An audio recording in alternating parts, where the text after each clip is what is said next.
රාවණයන් පිළිබඳව තොරතුරු හොයන ගවේෂකයෝ ඒ වගේම නාලිකා මේ වෙන විට මහත් පිපාසයෙන් යුතුව මහා රාවණයන් පිළිබඳව තොරතුරු හොයනවා. ඉතින් මේ හොයාගෙන යද්දී මට හරි අපූර්ව තොරතුරක් ලැබුණා. ඒ තමයි ඉතිහාසයේ අතීතයේ වසර ගානකට උඩ සිට මේ දක්වා ඓතිහාසික වටිනාකමක් තියෙන නමුත් මේ වෙන විට ජනප්‍රිය නැති යම් පුරාවිද්‍යා වටිනාකමක් තියෙන පුරාණ ස්ථානයක්. ඉතින් මේ ස්ථානය හොයාගෙන තමයි අද මම ආවේ.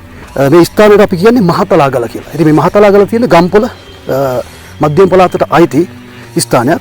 මේ මහා රාවණයන් වගේම මහා රාවණයන්ට පසුව එන රජවරු අතර ගොඩක් ඓතිහාසික බැඳීමක් මේ මහතලාගලේ සම්බන්ධව තියෙනවා. ඉතින් ඒ තොරතුරු ඔබට දෙන්න මම දැන් යන්න හදන්නේ මහතලාගලට. ඉතින් ගොඩක් කටුක දුෂ්කර මාර්ගයක් ඔස්සේ තමයි ආවේ. ඉතින් අපි උදේ ඉඳලා ගොඩක් මහන්සියෙන් හරි දුෂ්කරතා මැද්දේ අපි ආවා. ඉතින් අපි ගමේ මේ ගම්මු කීප දෙනකින් අපි මේ මහතලාගල පිළිබඳ තොරතුරු අරගෙන ඒ තොරතුරු හරහා තමයි අපි දැන් මේ මහතලාගලට යන්නේ. මම හිතන්නේ ඔබට පේන නැති මහා මූකලානක් ඈත කන්දේ. ඉතින් මෙන්න මේ ගලට අපි දැන් නගිනවා. අපි මේ ගලට ගිහිල්ලා මේ ගලේ තියෙන ඓතිහාසික පුරාණ ඔබට වැදගත් වෙයි කියලා හිතන තැන් කීපයක් ඔබට අනිවාර්යයෙන්ම පෙන්වනවා. ඒ පෙන්වන අතරතුරේ ඒකට සම්බන්ධ වටිනාකම ඔබට අපි කියන්න සූදානම්.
මුදුනේ මේ තමයි මහතලාගලේ කන්ද මුදුන. මේ පේන පොකුණ මම හිතන්නේ මේ වෙද්දි නම් වතුරට හිඳිලා තියෙන්නේ. නමුත් මේ ගම්මු පවසන විදිහට මේ පොකුණේ ජලය නැතරම ඇති වෙන්නේ නැහැ. ඒක තමයි මේ ජනප්‍රවාදයේ ඉඳලා එන කාරණාව. ඉතින් මේ ජනප්‍රවාදයේ ඉඳලා එන කාරණාව පිළිබඳව අපි මේ බෙරීර ගමේ මේ අපි අපේ ප්‍රදේශවාසීන් එක්ක කතා කරලා බැලුවා. ඉතින් ඒගොල්ලෝ තොරතුරුත් එක්ක බලපුවාම මේ පොකුණ මේ වසර 10 ගානක් කලින් ඉඳලා කියන්නේ ශ්‍රී ලංකාධිපති මහා රාවණයන්ගේ කාලේ ඉඳලා නොනැසී පැවතුණු පොකුණක්. ඉතින් මේ පොකුණේ මම පේන මීටර 100ක් විතර වගේ දිවෙනවා මේ පොකුණ.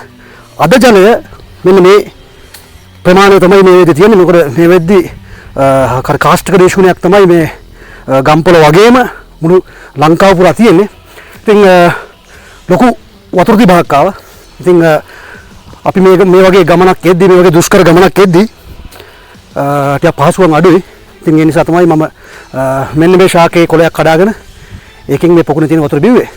ඉතින් තවත් අපි මේකේ පොඩ පල්ලෙහාට යද්දී විශේෂිත දේවල් කීපයක් තියෙනවා. ඒ මහා දෙවලක් තියෙනවා. ඊට අමතරව ඉතිහාසයේ සඳහන් ජනප්‍රවාදයේ සඳහන් අපි අහලා තියෙන කරුණු කීපයක් අපිට සත්‍යදයි අසත්‍යදයි විමසා ගන්න අපිට මේ ගමනින් හැකියාව ලැබුණා. මම දැන් මේ වීඩියෝ බලද්දී ඔබටත් මේ ගමන මේ අපි පෙන්වන සාධක ඓතිහාසික සාධක මේ වගේ සත්‍ය අසත්‍යතාවය පිළිබඳව එහි වගකීම එහි සත්‍ය අසත්‍යතාවය ඔබට දැන කියා ගන්න පුළුවන්. ඔබට ස්වයං අධ්‍යයනයක දෙන්න පුළුවන්. මොකද ජන මූලාශ්‍ර සහ ජන ප්‍රවාහය අතර අර මම කලින් කිව්වා වගේ යම් පරස්පරතා තියෙනවා. ඉතින් ඒ නිසා ගොඩක්ම අද මේ වීඩියෝ එකෙන් ඔබට ගේන්නේ ජන මූලාශ්‍ර වලින් ඔබට කියපු ජන ප්‍රවාදයේ තොරතුරු. ඒ නිසා මෙහි සමහරක් විට අතිශෝක්තියට බරතෙන් තියෙන්නට පුළුවන්. ඉතින් මේ ස්වයං අධ්‍යයනයක යෙදিলা මෙහි හරතාවය ඔබම තීරණය කරන්න. ආපිලි සොහොන් නමින් ප්‍රසිද්ධ වුණු මේ කුමාරයා පසු කලක දප්පුල යන නාමයෙන් ප්‍රාදේශීය වශයෙන් මේ ප්‍රදේශයේ රජ වුණා කියන එක තමයි ජනප්‍රවාදී සඳහන් වෙන්නේ. මේ දප්පුල කුමාරයා සෙනගත් එක්ක මේ මහතලා ගලට ආවා කියන එක තමයි පුරාවෘත්තාන්තවල සඳහන් වෙන්නේ. ඒ අතරතුර මහා තනිතලාව මම හිතන්නේ ඔබට පේන්නේ ඇති මේ තමයි දප්පුල රජතුමා මහා පිරිවරත් සමග මේ මහතලා ගලට ඇවිත් මෙන්න මේ ස්ථානයේ තමයි ඉස්සල්ලාම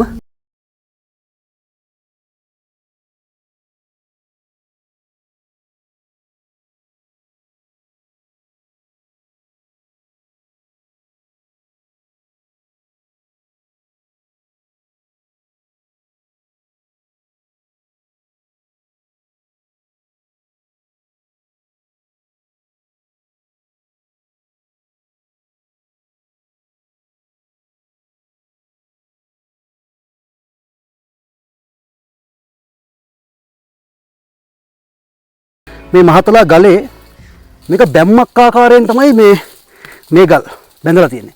ඒක ස්වාභාවික පිහිටීමක් නෙවෙයි. ඒ පිහිටි ගල් අතරට තව උඩින් කළු ගල් යොදලා බැම්මක් ආකාරයට සකස් කරලා තියෙන සමහර විට පුරාතනයේ මේ දප්පුල රජු මෙහි යම් කාල සීමාවක් ජීවත් වුණාද යම් ආකාරයකට ප්‍රාදේශීය රාජධානියක් විදියට මේ භූමියේ එතුමන් සිටියාද යන්න පිළිබඳව නම් අපට තොරතුරු නැහැ. නමුත් ගම්මුන් කියන ආකාරයට නම් දප්පුල රජු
මහතලා ගලේ කන්ද දේවාලය.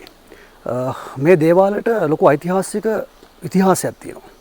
ඒ කියන්නේ දප්පුල රජුරුවන්ගේ කාලේ මේ දේවාලය දප්පුල රජුගේ ගොඩක් ආවතේව කටයුතු වගේම මේ බෙරවිල ගම්මානයේ ජීවත් වන ජනතාව හර මහත් විශ්වාසයෙන් යුතුව මේ දේවාලය වැදුම් පිදුම් කරා කියන එක තමයි මේ ගම්මු පවසන්නේ. ඒ වගේම තමයි මේ දේවාලය තුල අපි දැන් ඉන්නේ මේ දේවාලයෙන් පිට. ඒතකොට මේ දේවාලයේ ඔබට පේන මේ කටාරම. මේ කටාරම තුලින් මොකද වහින කාලෙට මේ උඩ පොකුණෙන් වතුර මේ ගල දිගේ රූරා හැලෙන බව තමයි අපිට මේ දැනගන්න ලැබුණේ. ඉතින් මේ ඓතිහාසික ස්ථානය මේ වෙද්දී ජනප්‍රිය නැහැ. මම හිතන්නේ ඔයගොල්ලෝ දන්නවා ඇති ඉතිහාසාත්මක සාධක බලද්දී ඔය විවිධ ගණයේ පුරාවිද්‍යා ස්ථාන ඔබට දකින්න ලැබිලා තියෙනවා. හැබැයි මේ මහතලා ගල ප්‍රථම වතාවට මේ YouTube නාලිකාවක් ඔස්සේ ගෙනෙන්න ලැබීම මම හෙළනාවරණය තුලින් තමයි ඔබට මේ මහතලා ගල මේ දේවාලය ප්‍රථම වරට දකින්න ලැබෙන්නේ. ඒ නිසා හරි වටිනා ස්ථානයක්. අපි මේක ඇතුළට ගිහිල්ලා බලමු.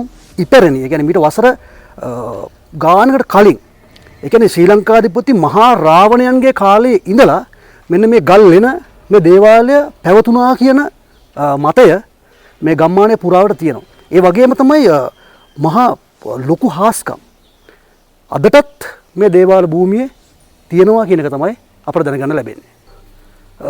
දැන් අපි ඉන්නේ මේ මහතලා ගලේ ඉපැරණි දේවාලය ඇතුලේ ගුහාව ඇතුලේ මෙන්න ඔබට පේනවා ඇති හොඳට පෙන්නන්න මෙන්න මේ ගල් වෙන මේක ඇතුලට යන්න පුළුවන් මේක ඇතුලේ කිලෝමීටර් 2ක් පමණ මේ ලෙන ඇතුලේ මේ ගුහාව මේ උමග තියෙනවා කියන එක තමයි මේ ගමේ අය කියන්නේ.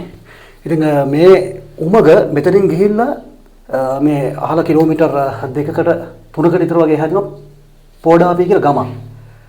ඉතින් මෙන්න මේ ගමේ යම් ස්ථානයකට මේ ලෙන මේක උමග ගිහිල්ලා මතුවෙනවා කියන එක තමයි ගමේ කියන්නේ. නමුත් මේක ඇතුළට යන්න බෑ. යම් දුරක් යද්දි මේක වැහිලා තියෙන්නේ, මේක වහලා තියෙන්නේ. ඒ කියන්නේ ඒක පුරාතනයේම වෙච්ච සිදුවීමක්. ඉතින් මේ වගේ කිලෝමීටර් 2ක් වගේ දුරට දිවෙන උමගක් මේ මහතල ගලේ තියෙනවා. ඒ කියන්නේ අපිට හිතන්න පුළුවන් ඒ කාලය තුල සාමාන්‍ය භූගත දේවල් සිද්ධ කළේ මහා රාවණයන්. ඉතින් දැන් ජනප්‍රවාදයේ පවතින විදිහට මහා රාවණයන් මේ උමං නිර්මාණය කිරීමේ ප්‍රවීණ හැකියාවක් තිබුණු රජ කෙනෙක්.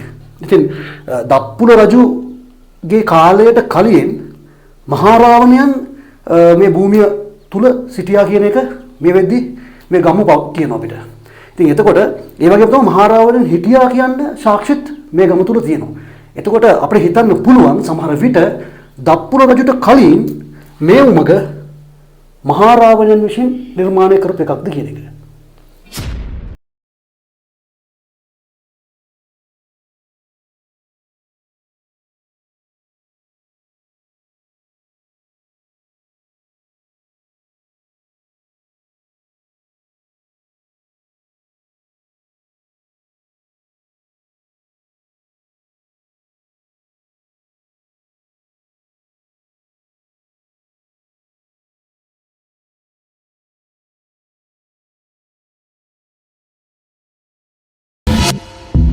ඉතින් සෙනවිරත්න මහත්තයා උපන් කාලේ ඉඳලා මේ ගමේ ජීවත් වෙන වැදගත් මහත්කාරයක් ගුලි වශයෙන් ලබා දීලා තියෙනවා. නමුත් සීතාදේවිය ප්‍රතික්ෂේප කරලා තියෙනවා, විසි කරලා තියෙනවා. ආහාර ප්‍රතික්ෂේප කරපු නිසා ගුලි වශයෙන් හදලා සීතාදේවිය ළඟට විසි කරලා තියෙනවා. ඔව්. ඒක කන්න කියලා. හා. ඒ සීතාදේවියට ඒ විසි කරපු ගුලි තමයි අපිට තාමත් ඉඳලා ලැබෙනවා. ඒකේ තාමත් මේ කඳුපන්තිය අපිට පරිසරය තියෙනවා. ඒ කියන්නේ මේ මහතලා ගල හා මේ ඒකට සම්බන්ධ මේ කඳුපන්තිය මහා රාවණයන්ට ගොඩ ළඟ සම්බන්ධතාවයක් තියෙනවා. සම්බන්ධතාවයක් තිබිලා තියෙනවා සංගීතය. ඒ කියන්නේ සීතාදේවිය සංගවාගෙන හිටියා කියන්නේ මේ කඳුපන්තිය. ඒකට දැන් මම හිතන්නේ අපිට අද කාලේ වේලාවක් නැති වෙයි ගොඩක් වෙලාවට අපිට ඒක බලන්න. නමුත් අනිවාර්යයෙන්ම ඉදිරියේදී සීතාදේවිය සංගව හිටිය ඒ ප්‍රදේශයේ වගේම මේ ගුලි කතාවේ ඇත්ත නැත්ත අපි හොයාගෙන ආයම දවසක අපි අනිවාර්යයෙන්ම මේ ප්‍රදේශයට අනිවාර්යයෙන්ම එනවා.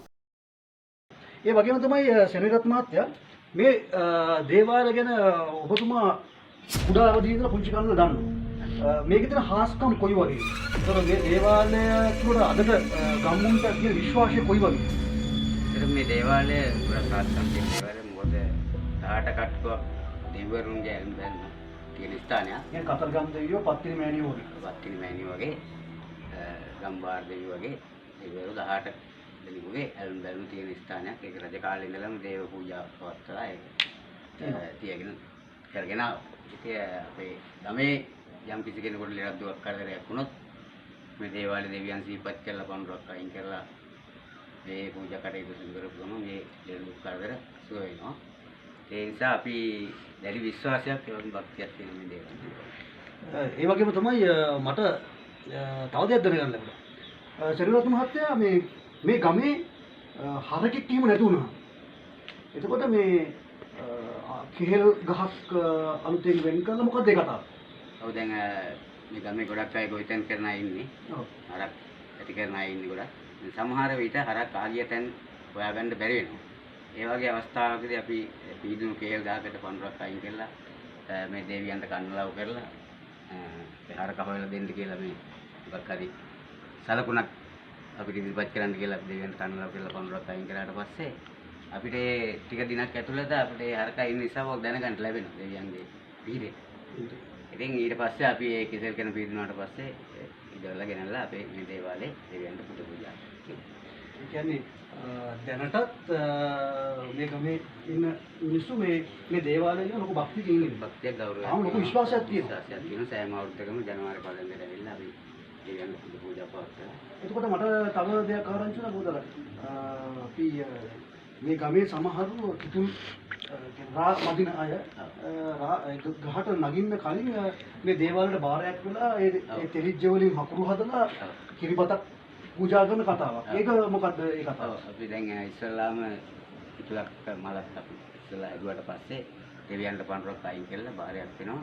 මේ මල හොඳට හැදිලා හොඳට තෙලිජ්ජ වැටුණාට පස්සේ අපි ඉස්සල්ලාම ගන්න තෙලිජ්ජ මේක ටිකක් විශාලයි. මේ උමගත් ගිහිල්ලා සම්බන්ධ වෙන්නේ අර මම අර කලින් පෙන්නපු ඒ උමකටම තමයි. එතකොට දප්පුල රජුරෝ මේ උමන් භාවිතයෙන් සැඟවෙ හිටියා වගේම මේ උමන් භාවිතයෙන් යම් යම් ස්ථාන වලට මේ ගම්පොළ නගරය ඒ වගේම අම්බුලුවාව මෙන්න මේ අහල පහල තියෙන කිලෝමීටර් ගණනක් දුරින් තියෙන යම් යම් ස්ථාන වලට මේ උමක පාවිච්චි කරලා යන්නට ඇති කියලා තමයි අපේ ගම්මු කියන්නේ. ඒ වගේම අපිට දැන් මේ කාරණාවත් එක්ක අපිට මේ කාරණා දෙකක් තියෙනවානේ. දප්පුල රජුරුවන්ගේ පුරාවෘත්තාන්තය වගේම මහරාවණයන්ගේ පුරාවෘත්තාන්තය. එතකොට අපිට මේ ස්ථානයත් එක්ක මහරාවණ රජු ඒ වගේම දප්පුල රජු මේ සිද්ධි දාම දෙකම මේ ගල්වලට සම්බන්ධයි.